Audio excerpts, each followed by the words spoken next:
山韵海秀，海纳百川。在山东半岛的最东端，波澜壮阔的黄海与造化钟灵的赤山，孕育了充满活力的大型民营企业集团——赤山集团。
The Chishan Group first entered onto the radar for us in 2019 while investigating reports of Chinese squid ships fishing in North Korean waters in breach of international sanctions. In 2017, in response to North Korea's nuclear and ballistic missile tests, the United Nations Security Council imposed sanctions intended to deprive the North Korean government of foreign currency.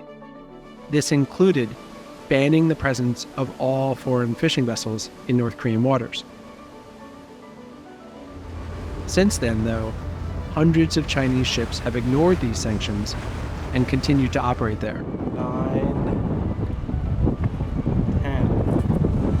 10 vessels. The presence of large industrial Chinese ships was putting added pressure on squid stocks, forcing North Korean fishermen to venture further out to sea to meet their quota. And in their rickety, ill-equipped boats, many of these fishermen were getting lost at sea or falling victim to storms. Their broken and battered boats then washed up on Japanese shores, often with the bodies of dead North Korean fishermen still inside.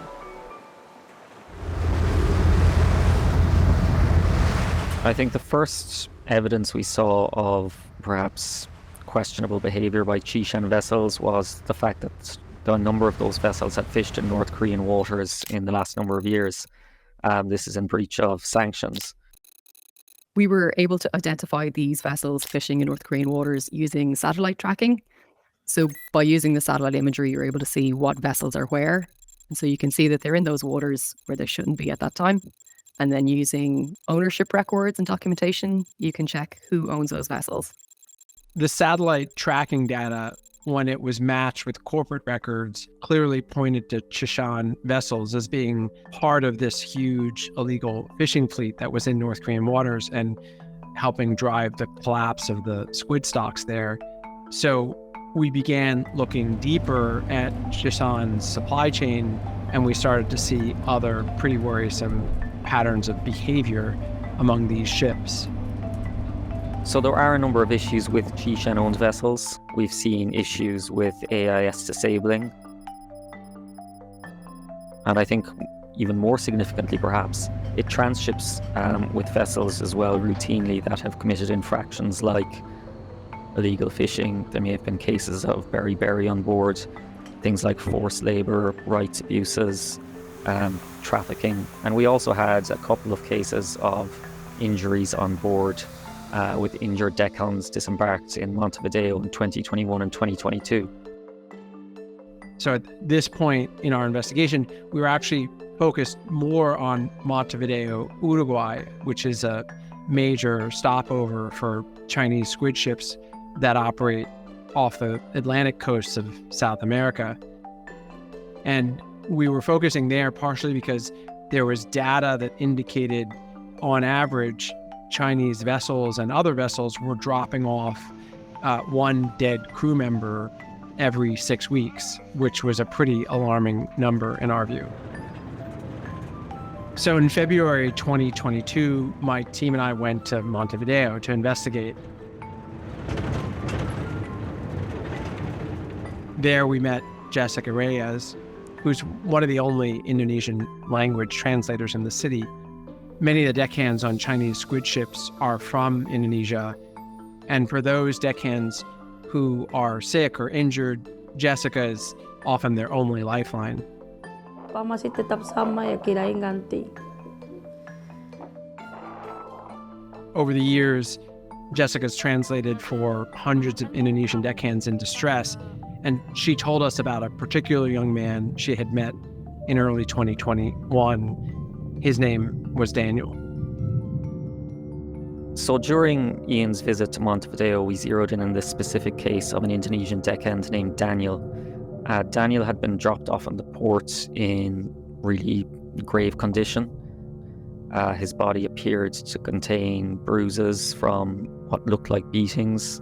His body was swollen, skin was yellow, and he died shortly after arriving in port. This seemed like a significant case where we're looking at potentially not just illness or neglect, but also violence.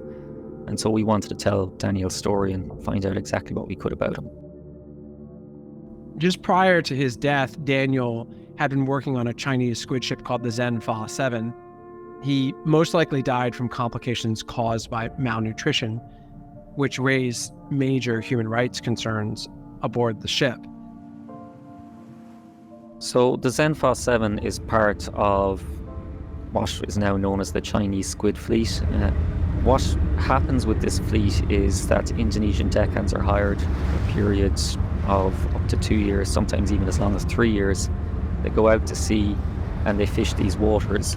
Sometimes they don't return to port for that entire period of time. But while they're out at sea, there is a fleet that supports them, and this is a fleet of refrigerated vessels called reefers. And this is where we see the connection with the Zhenfa 7 and the Chishan Group.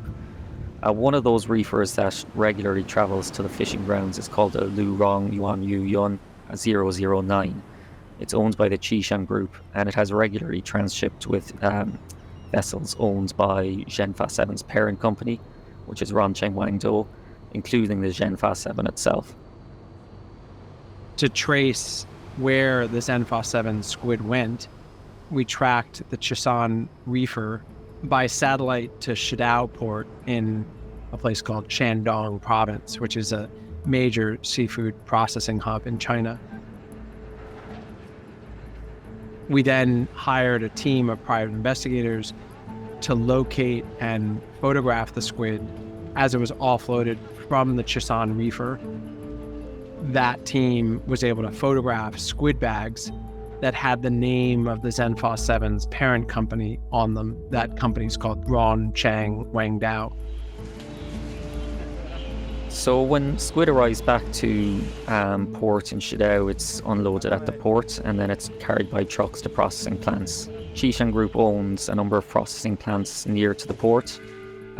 Two of those, Rongcheng Haibo and Shandong Haidu, are two of the largest squid processing enterprises in China. So we arranged for a site visit to Chishan Group processor, and while there, video and images were taken of squid bags arriving to the facilities. Two of those bags that were photographed were from a vessel called the Ningtai 83 and another vessel called the Hongpu 37.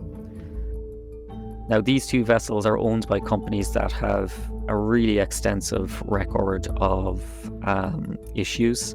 These two companies are particularly bad actors with a number of different vessels with serious issues. Illegal fishing, cases of beriberi, neglect, deaths on board, forced labour, really you name it.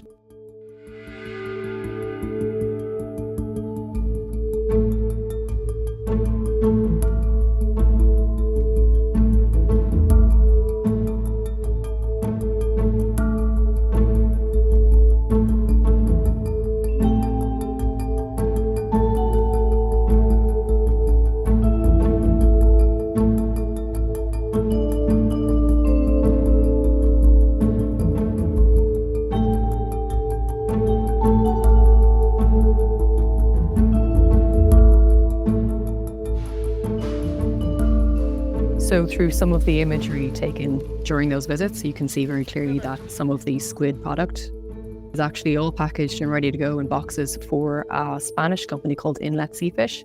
You could see very clearly the name of the product. You could also see the plant code for the company that's stamped onto it as well. So those are basically all set and ready to roll. So that site visit was pretty key in allowing us to establish, with our own eyes, I suppose, that these plants were taking in squid from all sources, lots of different issues, red flags all over the place. And as I mentioned, every issue that we're trying to find as we do our research: forced labour, trafficking, illegal fishing, so serious issues. Through this phase of the investigation, we were able to prove with a reasonable amount of certainty that Chishan ships had indeed fished illegally in North Korean waters, and that their reefers, the refrigeration ships, and processing plants were taking in squid that was tainted by illegal fishing, human rights abuses, or both. But as we looked into the Chishan Group's corporate materials, we uncovered a trove of information that pointed to human rights abuses on land as well. We combed the Chishan Group website when we began looking into the company. We were looking for images of squid vessels. We were looking for really any kind of background on the company. I suppose in some way we didn't know what we were looking for, other than that we knew we had to go through this website very rigorously. And it was during that process that we identified an old press release which discussed the arrival of Chinese officials to the plant. During the COVID-19 pandemic, the Chishan Group released newsletters in which it described severe production bottlenecks at its seafood processing plants in Shandong. The solution, which was offered to Chishan Group by Shandong government officials, was to start bringing workers from Xinjiang.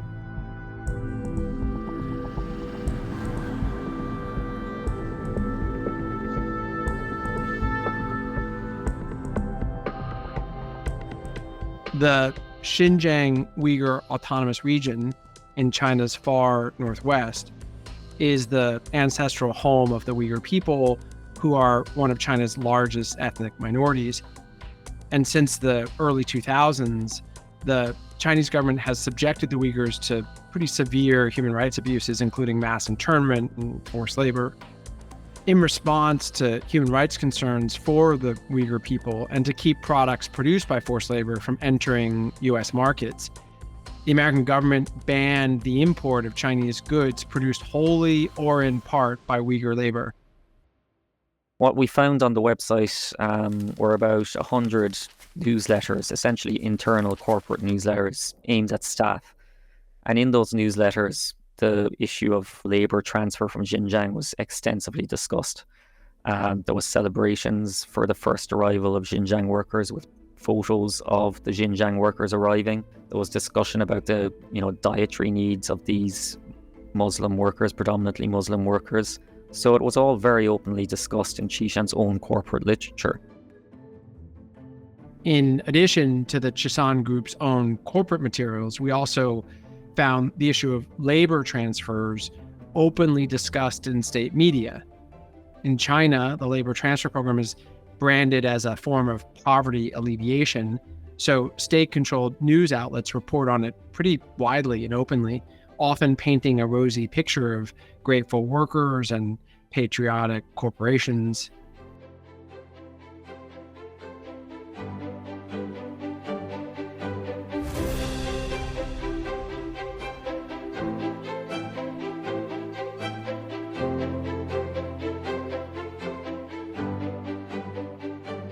At this stage in our investigation, we still only had documentation from both the company and the Chinese government that described labor transfers or the presence of Uyghur workers at these plants. We really wanted to verify that in 2023 there were still Uyghur workers at these factories. In order to do that, we turned to social media and to one platform in particular, and that was Douyin, or the Chinese version of TikTok.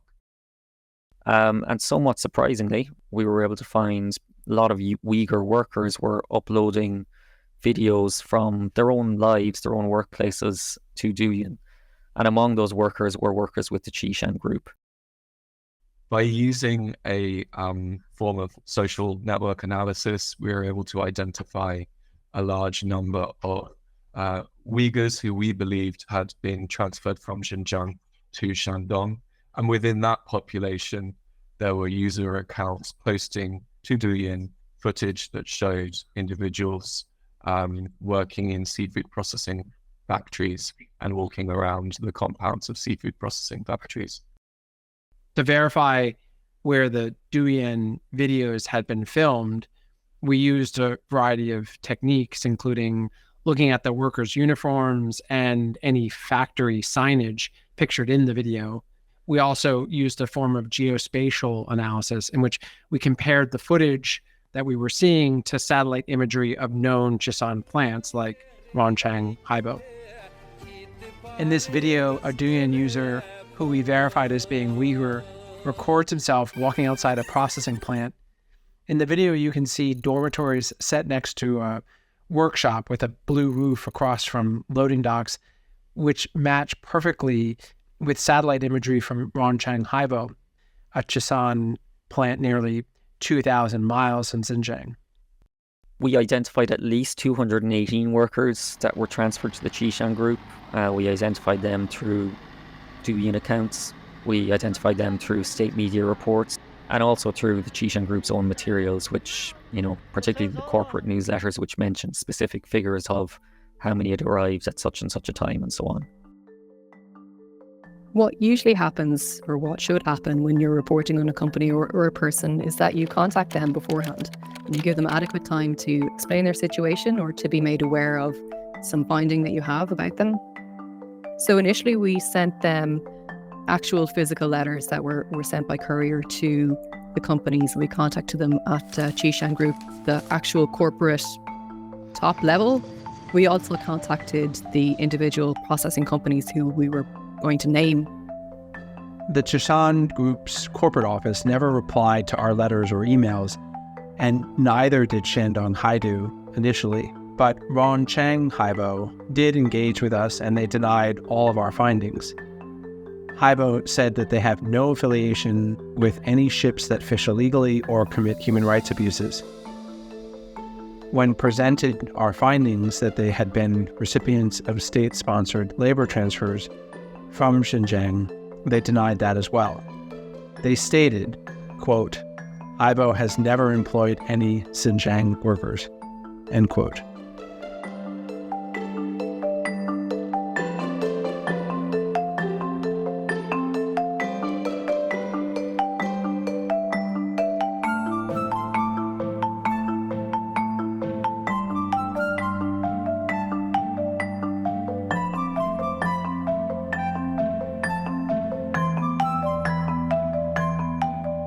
One of the most surprising things, I suppose, that we identified was most of the evidence that we gathered was directly from the Chishan Group itself.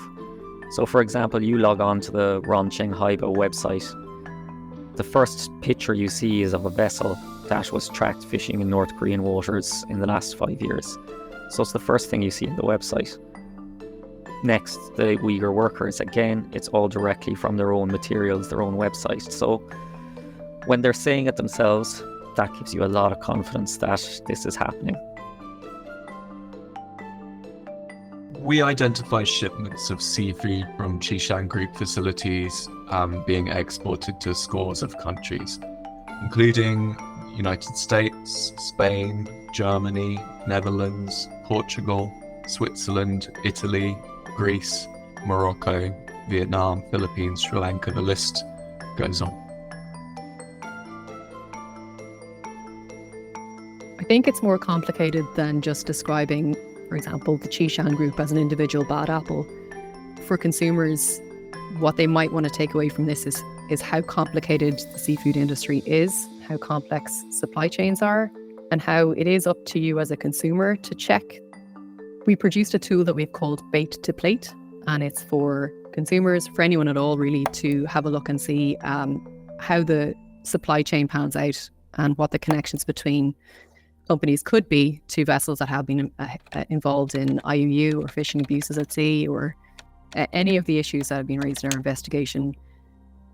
If these things are important to you, if it's important to you that your food is not being produced by people who are being abused, or it's not being procured through illegal activities, this bait to plate tool is kind of a start, but it's only a glimpse of the entire picture. The Chishan Group became a focal point for our investigation for 3 reasons. The first is that it's so big. It produces over 30% of China's squid and over 17% of all US imported squid. The second is that it is involved in nearly every step of the seafood supply chain, owning its own fishing vessels, refrigerated cargo ships, and processing facilities. And third, because the evidence that ties Chishan processing facilities to Xinjiang labor is so strong.